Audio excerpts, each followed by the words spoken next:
मंचरला अवकाळी पावसाचा तडाखा. ऐन उन्हाळ्यात मे महिन्यात विजेच्या कडकडाटासह झालेल्या जोरदार पावसाने मंचर शहराला चांगलेच झोडपले. सायंकाळी 4 वाजण्याच्या सुमारास वादळी वाऱ्यासह सुरू झालेल्या पावसामुळे शहरातील अनेक रस्ते पाण्याखाली गेले. त्यामुळे वाहतूक विस्कळीत झाली, तर काही ठिकाणी दुकानांमध्येही पाणी शिरल्याने व्यापाऱ्यांचे आर्थिक नुकसान झाले. शहराच्या आजूबाजूला असलेल्या शेतांमध्ये मोठ्या प्रमाणात पाणी साचल्याचे चित्र पाहायला मिळाले. अचानक आलेल्या या पावसामुळे शेतकऱ्यांची तारांबळ उडाली.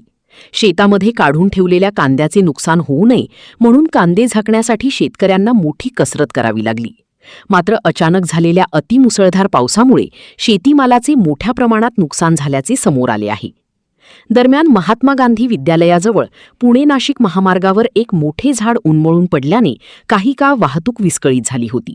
स्थानिक नागरिक आणि प्रशासनाच्या मदतीने झाड हटवून वाहतूक सुरळीत करण्याचे प्रयत्न सुरू आहेत. अचानक झालेल्या या अवकाळी पावसामुळे नागरिकांसह शेतकरी वर्गाची मोठी गैरसोय झाली.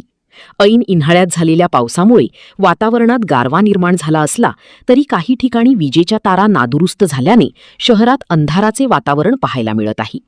वीज पुरवठा लवकरात लवकर पूर्ववत करावा अशी अपेक्षा नागरिकांकडून व्यक्त करण्यात येत आहे.